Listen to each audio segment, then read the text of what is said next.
জামান যেদিন চাকরি থেকে অবসর নেবেন যেই তারিখে, সেদিন ওয়াকারুজ্জামানের মুড কেমন হবে? অথবা নির্বাচনের পর নতুন নির্বাচিত নেতার কাছে বা নতুন প্রধানমন্ত্রীর কাছে যখন ডক্টর ইউনূস ক্ষমতা হস্তান্তর করবেন, সেদিন ওয়াকারের ভূমিকা কেমন হবে? নতুন সরকার শপথের আগেই ওয়াকার কি বিদায় নেবেন, নাকি নির্বাচিত সরকারকে কিছুদিন পর ওয়াকার বিদায় করে দিবেন?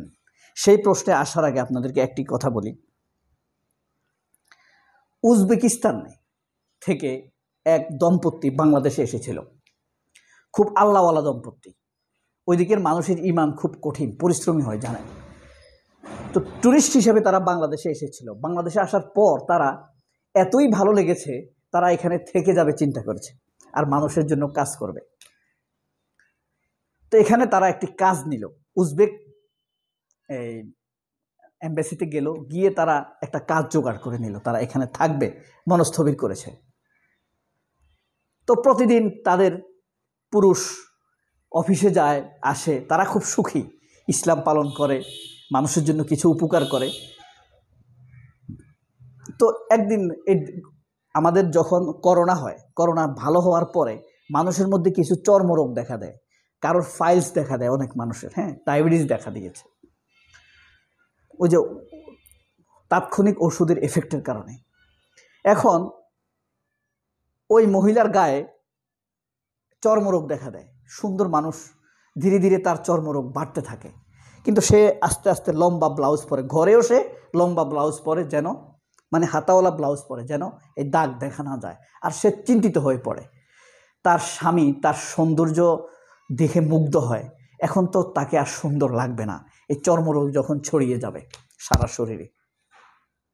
সে আল্লাহর কাছে বলল, এ আল্লাহ, তুমি আমাদের সম্পর্কটা নষ্ট করো না। এভাবে সে তাহাজ্জুদ পড়তো, আর তার রোগ কিন্তু বাড়ছে। হঠাৎ স্বামীর অফিস থেকে ফোন আসলো, তার স্বামী অ্যাক্সিডেন্ট করেছে। ডাক্তারের কাছে নিল, দেখা গেল যে তার স্বামী অন্ধ হয়ে গেল। এখন তার স্বামীর জন্য সে এত দোয়া করত, তারপরও তার স্বামীটাকে আল্লাহ অ্যাক্সিডেন্ট করে অন্ধ করে দিল। সে বুঝতে পারছে না, সে তাহাজ্জুদ পড়েই যাচ্ছে, আল্লাহর কাছে শুকরিয়া আদায় করেই যাচ্ছে, কিন্তু কারণটা জানতে পারছে না। এক পর্যায়ে তার রোগও বাড়ছে, তার সব কিছু ভরে গেল রোগে, চর্মরোগে। হঠাৎ একদিন সে স্বপ্ন দেখল, বিভ্রান্তির মধ্যে আছে। স্বপ্ন দেখলো কোনো একজন বলছে, তোমার স্বামীর যদি এখন চোখ ভালো থাকতো, তাহলে তোমার চর্মরোগের কুৎসিত অবস্থা দেখতো, তোমাদের সংসারটা নাও থাকতে পারত, সংসারটা ভেঙেও যেতে পারত। এখন এই মহিলা বুঝতে পারলো, আসলে তো তাই। সে যে আল্লাহর কাছে দোয়া করতো, আল্লাহ আমাদের সংসারটা ভেঙে দিও না, এই স্বামীকে ছেড়ে আমি যেতে চাই না, তুমি আমাদের সংসারটা ধরে রাখো। তখন আল্লাহ তার এই দোয়াকে কবুল করতে গিয়েই তার স্বামীকে অ্যাক্সিডেন্ট করে অন্ধ করে দিয়েছে, যেন তাদের সংসার না ভাঙে। যদি তাদের সংসার, তার অ্যাক্সিডেন্ট না হতো, তার স্বামীর যদি অ্যাক্সিডেন্ট না হতো, তাহলে কিন্তু এই খারাপ চেহারা দেখতে পেত, তার স্ত্রীর খারাপ চেহারা দেখে তার মধ্যে অন্য নারীর প্রতি আকৃষ্ট হতে পারত, অথবা সংসার ভেঙে যেতে পারত। যদিও দ্বিতীয় বিয়ে করা গুনাহ নয়, কিন্তু হয়তো এই মহিলার সহ্য হতো না দ্বিতীয় বিয়ে করলে। এ কারণেই সে অন্ধ হয়ে, আল্লাহ তাকে অন্ধ করে দিয়েছে, যেন তাদের সম্পর্ক অটুট থাকে। ওই নারীর দোয়া আল্লাহ কবুল করেছে। এভাবেই তাদের সংসারটা টিকে গিয়েছে। এখন কথা হলো, ইউনূস আর ওয়াকার কিন্তু বিদায় নেওয়ার কথা। নাহিদ ইসলাম আমার দেশ পত্রিকায় যে সাক্ষাৎকার দিয়েছে, সেখানে কিন্তু স্পষ্টভাবে বলেছে যে ওয়াকারুজ্জামান, সেনাপ্রধান ওয়াকারুজ্জামান, ডক্টর ইউনূসের সাথে যে অলিখিত অঘোষিত চুক্তি হয়েছে, ওয়াকারুজ্জামান কমিটমেন্ট রাখেননি, কমিটমেন্ট ভঙ্গ করেছেন। তারপরও সংসার এখনো চলছে। ওয়াকারের কুৎসিত রূপ ধীরে ধীরে আমাদের সামনে ওপেন হচ্ছে, ভিজুয়াল রূপ ওপেন হচ্ছে, ওই নারীর চর্মরোগের মতো। এখন ওয়াকারুজ্জামানের চর্মরোগ এমন হচ্ছে, ওয়াকারুজ্জামান ঈশ্বরের কাছে কি দোয়া করবে যে ইউনুসের সাথে আমার সংসার, আমার জুটি ভেঙো না, নাকি ইউনুসকে সরিয়ে নাও, কোনটা ভাঙবে? অথবা ইউনুসের হাত থেকে আমাকে বাঁচাও। ঈশ্বরের কাছে ওয়াকারের দোয়াটা কি হবে? কি দোয়া করবে? যে ইউনুসের হাত থেকে বাঁচাও, নাকি ইউনুসের সাথে আমার জুটিটা রাখো? ওই নারী কি দোয়া করছে? স্বামীর সাথে তার জুটিটা যেন থাকে। কিন্তু ওয়াকার যদি বলে এ আল্লাহ ইউনুসের সাথে আমার জুটিটা রাখো, তাহলে ইউনুসেরকে তাকে মানতে হবে।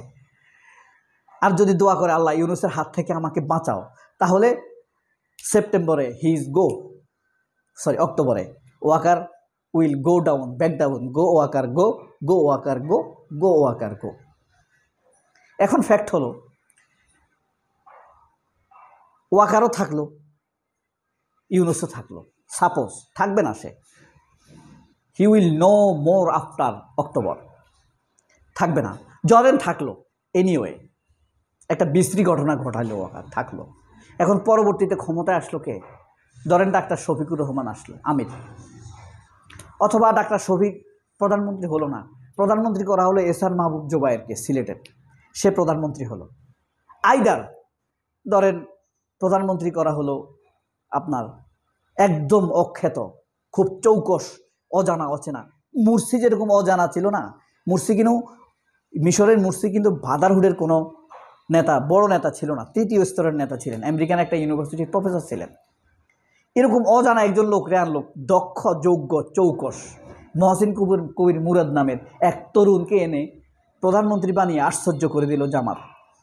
তখন ওয়াকার কি করবে? তার সামনে দাঁড়িয়ে চ্যালেঞ্জ ছুঁড়ে দিবে যে 5 দিনের মধ্যে তুমি পদত্যাগ করো, আমরা ক্ষমতা নিয়ে নিব, নয়তো তোমাকে হত্যা করা হবে। তখন মহসিন কবির মুরাদ কি করবে? যে আমি মৃত্যুকে ভয় পাই না, নাকি বলবে না আমার স্ত্রী সন্তান আছে, ঠিক আছে আমি পদত্যাগ করছি? নাকি ওয়াকারকে চ্যালেঞ্জ ছুঁড়ে দিবে মহসিন কবির মুরাদ? সেটা তো আসলে বলা যায় না। তবে হ্যাঁ, ওয়াকার ইউনুসের আগেই বিদায় নিবে, এটা 99.92% নিশ্চিত। বাকি 8%, 0.08% অনিশ্চিত। তবে হ্যাঁ বলছি, যদি থেকে যায় তাহলে ওয়াকারের এজেন্ডাগুলো কি হবে তা তো আপনারা সবাই জানেন। এই ছিল আপনাদের জন্য আজকের গল্পময় ভিডিও। সবাই অনেক ভালো থাকবেন। আল্লাহ হাফেজ। আসসালামু আলাইকুম। আসসালামু আলাইকুম।